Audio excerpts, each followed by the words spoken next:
révolution sera féministe. Et Macron, c'est mon corps, c'est mon choix. Tu défends tes potes, ministres et artistes. Attention, prends garde, je te crois. Et nous irons jusqu'à la pitié salpêtrière. Ce sont des hôpitaux où il y a des centres d'interruption volontaire de grossesse. Ils ont été conservés.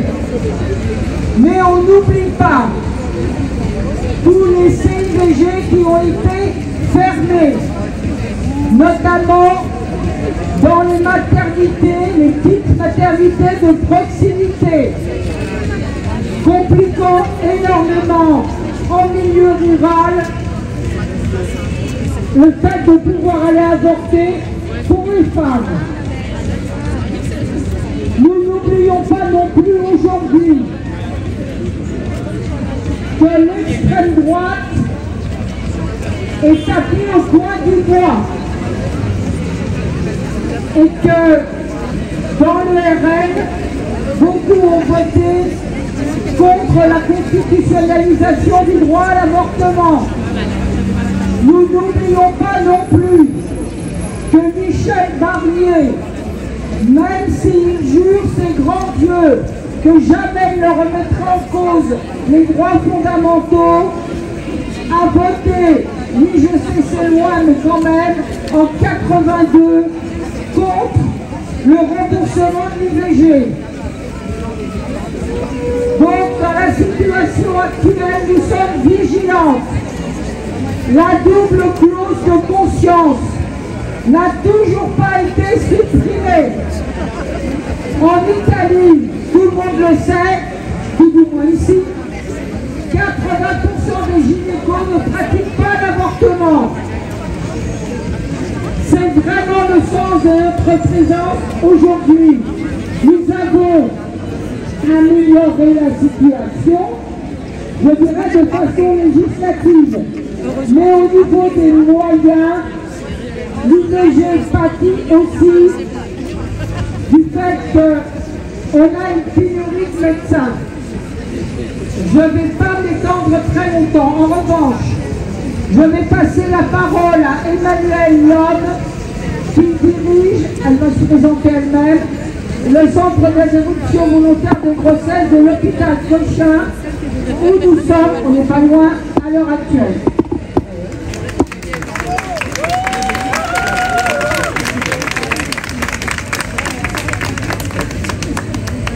Bonjour. L'ANSIC, l'Association nationale des centres d'IVG et de contraception, a été créée en 1979 par des professionnels militants pour le droit à l'avortement. Elle regroupe des professionnels travaillant dans le domaine de l'IVG, de la contraception et de la santé sexuelle en général. Médecins, médecins généralistes pour beaucoup, médecins gynécologues, certains obstétriciens, sages-femmes, infirmières, conseillères, psychologues, secrétaires, tous ces professionnels qui participent à la prise en charge des femmes lorsqu'elles demandent une IVG. L'ANSIC a vocation de faire progresser le droit à l'IVG à la contraception à travers un travail politique, institutionnel, régulier et acharné, soutenir les structures de santé pratiquant les IVG, développer les réflexions scientifiques, éthiques et politiques et favoriser les rencontres interprofessionnelles. En 2023, il y a eu 243 600 IVG réalisées en France. Pour 41% de ces IVG, elles ont été réalisées hors établissement de santé, par des médecins et des sages-femmes de ville, principalement dans les grands centres urbains. 59% des IVG ont été réalisés dans les établissements de santé, établissements publics pour la très grande majorité d'entre eux. On peut bien travailler sur l'IVG en établissement de santé. La mise en place de la prise en charge des femmes entre 14 et 16 semaines d'aménorrhée suite à l'allongement du délai lors de la loi du 2 mars 2022 en est la preuve. On peut bien travailler. Et pour garantir la qualité et la sécurité des soins, il faut des unités dédiées, avec des personnels dédiés et formés spécifiquement. Un accueil téléphonique, un accueil sur place, un accompagnement et une information possible tout au long du parcours, un accueil de tous les publics, mineurs, non assurés sociaux, victimes de violences, etc. Une offre de toutes les méthodes d'IVG, médicamenteuse ou instrumentale, sous anesthésie locale ou sous anesthésie générale, pour un choix libre et éclairé des femmes. Une unité de lieu spécifique, fléchée, des plages horaires dédiées à l'activité d'IVG dans les blocs opératoires. Il faut aussi développer les activités de planification liées à l'éducation à la sexualité, la prévention, développer l'offre en contraception masculine. Tout ça, ce sont nos missions. Pour que ces missions se développent dans tous les établissements de santé et sur tout le territoire, car cela concerne toute la population. Ce n'est pas une question marginale, mais bien une question centrale de santé. Il faut une volonté politique, des ministères, des institutions. Il faut donner des moyens dédiés et fléchés pour l'orthogénie au sein des établissements de santé. Il faut une volonté forte. Il faut allouer des moyens conséquents et non plus à la marge pour embaucher des praticiens, des infirmières, des conseillères, des professionnels sur des contrats pérennes. Il y a de nombreux praticiens formés et volontaires. Il faut des postes. Il faut créer et pérenniser des structures dédiées, car ce sont les structures les plus efficaces qui répondent le mieux aux besoins. Quand tout cela est réuni, nous travaillons bien. Merci. Bravo! Alors évidemment, nous sommes dans la rue aujourd'hui pour apporter notre solidarité à toutes les femmes qui se battent pour le droit à l'IVG dans leur pays et qui se battent contre les répressions. On ne va pas s'étaler longtemps ici parce qu'on le sait par cœur, que ce soit la Hongrie, que ce soit la Pologne qui a changé de gouvernement mais qui a du mal à faire progresser la loi sur l'IVG, pas qu'elle a fait progresser, elle a changé fondamentalement. Que ce soit les États-Unis avec l'arrêt de la Cour suprême de juin 2022, et on voit bien que le droit à l'avortement est un enjeu central de la campagne électorale présidentielle aux États-Unis, que ce soit en Argentine, où Milei veut revenir sur les droits que nos sœurs argentines ont durement et farouchement acquis, avec beaucoup de constance et de détermination. Nous sommes aussi donc dans la rue pour ça, sans parler des pays où les femmes n'ont aucun droit, comme en Afghanistan par exemple. Nous sommes tout à fait solidaires de ces femmes. Et c'est pour ça que nous manifestons aujourd'hui. Alors, bien sûr, on est bien moins que d'habitude, pour le reconnaître, soyons lucides. Mais nous constituons une vigie sur le droit à l'avortement. Si jamais il y a quoi que ce soit qui ressemble à une régression du droit à l'avortement, nous serons en masse dans la rue, en masse. Et ça peut être aussi, si jamais il y a quoi que ce soit, un enjeu des prochaines législatives ou même des présidentielles. Et c'est un avertissement.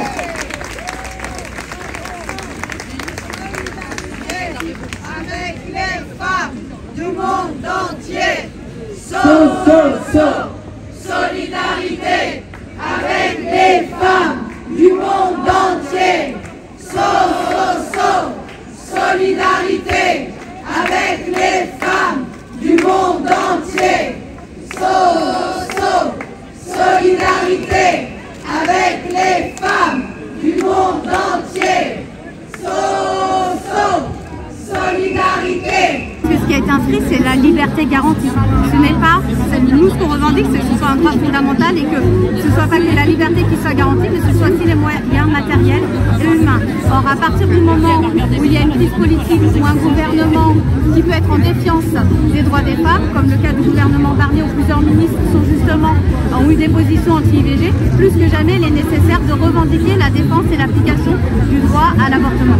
Justement, vous parlez de l'application de ce droit. On sait que essentiellement, l'acteur essentiel dans le droit à l'IVG, c'est les plannings familiaux. Et mettons, aujourd'hui, demain, on a un gouvernement d'extrême droite qui coupe tous les budgets. Alors oui, effectivement, on aura le droit d'avorter, mais est-ce qu'on pourra avorter? Est-ce que c'est des choses qui vous inquiètent?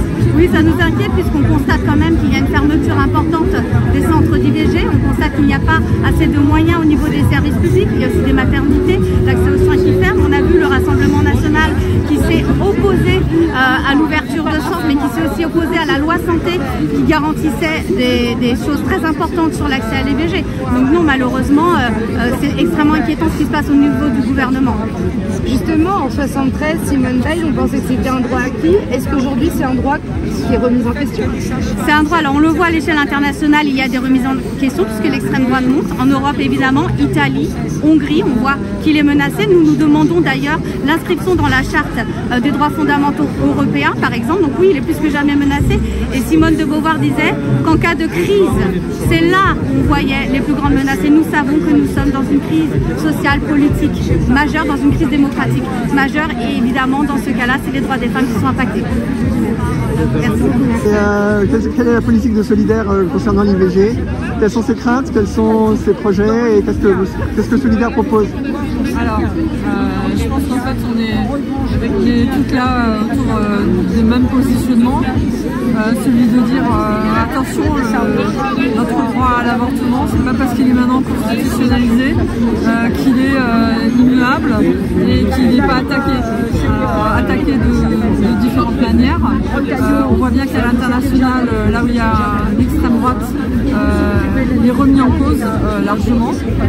On voit que c'est des batailles politiques de longue haleine dans la rue des féministes et des femmes de ces pays-là pour avoir à nouveau le droit et l'accès à l'IVG. Je dirais chez nous, c'est la question aussi des moyens, c'est la question d'avoir des services publics, d'avoir des professionnels de santé, d'avoir une information sur l'IVG, d'avoir les centres qui puissent répondre à la demande. Et malheureusement, on sait que là, avec les annonces d'austérité budgétaire, ça risque aussi évidemment d'impacter la possibilité, l'accès matériel et direct des femmes à l'IVG. Donc on est en vigilante, on est dans toutes les revendications que porte le collectif national. Et c'est pour ça qu'il faut en fait jamais lâcher cette question-là de l'IVG, parce que on voit bien qu'il y a des remises en cause qui peuvent venir à tout moment et d'une manière parfois très insidieuse aussi. D'accord. Donc c'est pas un hasard en fait si on part de l'hôpital Cochin et qu'on arrive à l'hôpital Salpêtrière, parce que c'est un problème de santé aussi. Un problème d'effectifs de médecins comme pour le reste de la santé d'ailleurs. On voit bien que l'hôpital public est mis à mal de plus en plus. Et c'est pas les annonces budgétaires là qui vont nous rassurer, au contraire. Il y a une espèce de schizophrénie du gouvernement, à la fois dire oui, tiens, plus de services publics, oui, on va enfin taxer les riches. Enfin bon, on sait bien que c'est très très à la marge qu'il va y avoir une taxation. Et en attendant, en fait, il y a encore des suppressions de lits, des suppressions de postes. Et nous, on attend les actes, en fait. On attend de voir concrètement ce qui se passe, mais malheureusement, ce gouvernement ne va certainement pas aller dans ce sens-là. Et on sait que c'est les femmes, en fait, à chaque fois, qui pâtissent de ces politiques austéritaires en premier, que ce soit sur les questions de travail, sur les questions de santé. Et c'est un combat aussi fondamentalement féministe que celui d'avoir un budget pour la santé, mais aussi pour l'éducation, pour le travail, avec des vraies taxations et des vraies taxations des grandes entreprises. C'est pour ça qu'on demande aussi une révolution fiscale. Je vais un peu loin et plus large que notre sujet d'aujourd'hui, mais je pense que ça fait partie aussi de ce sujet-là. Oui, parce qu'il y a 1 ou 2 ans, en fait, les associations qui défendent les droits des femmes demandaient 1 milliard, et je crois qu'aujourd'hui on en est arrivé à 3 milliards, non? C'est pas ça? Parce que les besoins sont énormes. Bah oui, bien sûr. Parce qu'on sait que justement, plus il y a de dégradation des services de santé, plus c'est difficile et qu'il y a moins en moins de femmes qui ont accès aux services. On sait aussi que les accès aux maternités, c'est dramatique. Et à force de fermeture de centres de maternité, on voit aussi les dégâts que ça cause. Donc en fait, quand on régresse sur les droits sociaux, sur le droit des femmes, après ça coûte encore plus cher, oui, par rapport à... Et c'est pour ça qu'on a effectivement évalué aussi ce qu'on demande en termes de lutte contre les violences sexistes et sexuelles, mais aussi sur ces questions-là. Merci beaucoup.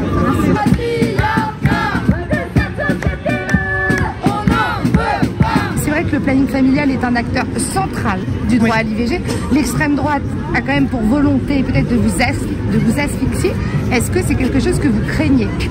Écoutez, vu les signaux de ce nouveau gouvernement, on ne peut que. Il ne faut pas oublier qu'il y a 143 parlementaires, Rassemblement national. La rentrée parlementaire n'est pas faite, mais en effet, on peut s'attendre à des attaques, à des menaces concernant les droits sexuels et reproductifs de manière générale. Aujourd'hui, le planning familial, c'est quand même un acteur central dans la société. Ça permet quand même à des jeunes filles en grande précarité de pouvoir accéder aux soins, de pouvoir accéder à l'IVG gratuitement, anonymement. Si demain c'était remis en cause, on pourrait quand même assister à une explosion des situations compliquées. Écoutez, ça fait 2 ans qu'on est menacé de manière très régulière concernant nos financements. On tient bon, parce que aussi on a une société qui est derrière nous, et comme ce qu'il y a eu sur la constitutionnalisation finalement, je pense en effet que ça serait très grave d'enlever les financements du planning. On reçoit 450 000 personnes par an, on intervient auprès de 150 000 jeunes sur l'éducation à la sexualité. Et étant donné les attaques que l'on vit encore sur l'éducation à la sexualité, sur l'avortement, mais aussi le droit des personnes LGBTQIA+, bien évidemment qu'on peut être que inquiète. On n'a plus beaucoup de médias. Mais non, mais c'est marrant qu'on ait parlé, je voulais demander aussi la même chose. Ouais, on le fait ensemble. Avec plaisir. On a besoin de vous. Vous êtes évidemment bien impliqué dans la défense du droit à l'IVG, puisqu'en fait il y avait une proposition de loi au Sénat, moi je suis de LB, qui était proposée par Mélanie Vogel, et puis vous avez proposé, vous étiez à la tête de la proposition à l'Assemblée nationale. Qu'est-ce que vous pensez du contexte actuel? On a gagné une victoire historique cette année puisque la France est devenue le premier pays au monde à inscrire le droit à l'avortement dans sa constitution. Donc c'est effectivement une victoire parlementaire, surtout une victoire d'une mobilisation des actrices féministes et des associations féministes qui se sont mobilisées dans toute la société.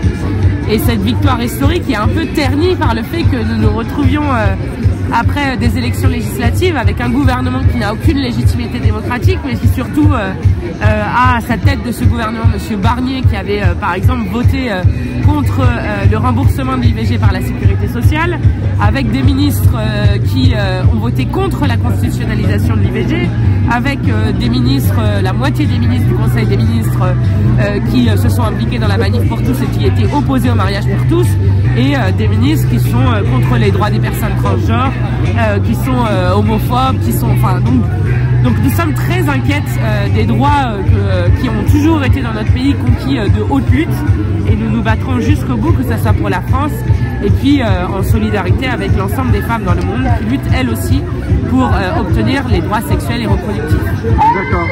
Au niveau du Parlement européen, je crois qu'il y a eu des textes qui sont passés récemment mais qui n'ont pas porté complètement leurs fruits. Si je me souviens bien, sur les droits des femmes.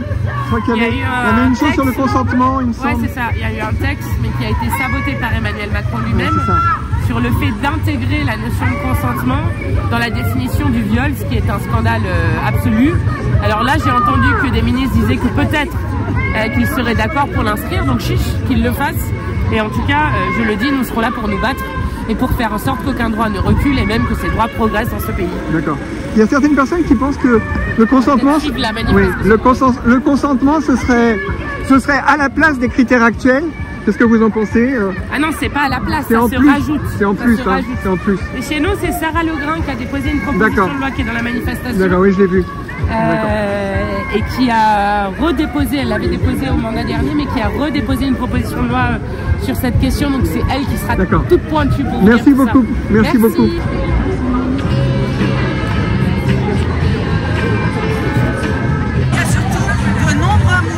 Anti-choix qui continuent à exercer des pressions contre le droit à disposer de notre corps dans le monde entier, mais en France aussi. Et j'ai d'ailleurs déposé une demande de commission d'enquête sur ces mouvements anti-choix.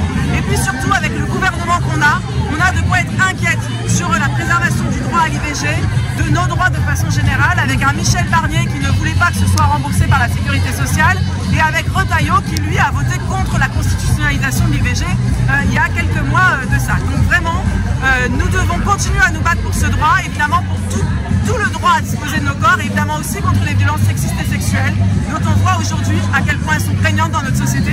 Et c'est un autre combat aussi que nous porterons le 19 octobre prochain dans la rue. Soyez nombreuses et nombreux pour défendre nos droits.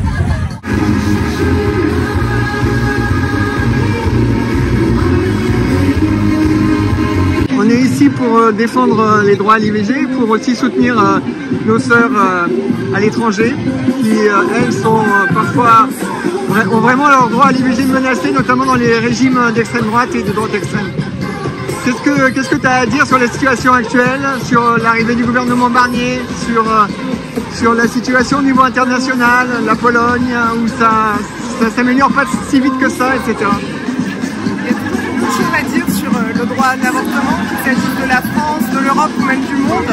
Ça fait des années maintenant qu'on a reconstitué à Paris ce collectif Avortement, les femmes décident, pour rappeler qu'on avait encore des choses à conquérir du point de vue du droit. Il ne faut pas gâcher notre belle victoire, celle de la constitutionnalisation du droit à l'IVG en mars dernier. Mais même en France, il y a des choses à dire sur l'ineffectivité du droit à l'avortement. Le fait d'avoir constitutionnalisé le droit à l'IVG, ça n'a pas fait réouvrir les cliniques d'avortement, ça n'a pas fait réouvrir les petits hôpitaux en zone rurale. Donc on a toujours besoin de cette défense du droit à l'avortement, de cette défense effective via le service public, mais aussi la défense de l'éducation à la sexualité, à la vie sexuelle et affective, la loi de 2001 qui n'est toujours pas appliquée. Et puis, comme souvent dans les manifestations féministes, on est ici en sororité, en solidarité, de manière très internationaliste, parce qu'en Europe, à Malte et en Pologne, le droit à l'avortement n'est toujours pas un droit, n'est toujours pas une liberté fondamentale reconnue, et partout dans le monde, des femmes meurent encore des suites d'un avortement illégal. Donc il y a encore beaucoup de choses à gagner. D'accord. Et donc c'est pas un hasard si on commence à l'hôpital Cochin et si on finit à la Pitié-Salpêtrière, parce que c'est aussi une question de moyens, et d'effectifs. Bien sûr, c'est une question de moyens, de reconnaissance. On le voit par exemple en Italie ou en Espagne où le droit à l'avortement est reconnu dans la loi, mais où la double connotation de science, mais où le manque de médecins dans certaines régions fait que beaucoup de femmes n'ont pas l'accès à l'IVG. Donc les moyens du service public sont fondamentaux parce que les droits ne sont des droits que lorsqu'ils peuvent être appliqués, que lorsque nous pouvons en jouir véritablement. Et pour ça, les droits des femmes sont toujours les alliés également des services publics. Super, merci beaucoup. Merci. Violence sexuelle et violence sociale, c'est sexiste, on ne veut plus subir. La grève féministe doit être générale, on résiste, il est temps d'en finir. Dring, dring, lol, un numéro vert, c'est du vent, les violeurs sont pépères. Impunité, où sont nos 3 milliards? Et MeToo, ce n'est pas un bobard. Prenons garde, l'extrême droite nous menace. Solidaires de nos sœurs sans frontières. LGBT, IVG, tout y passe.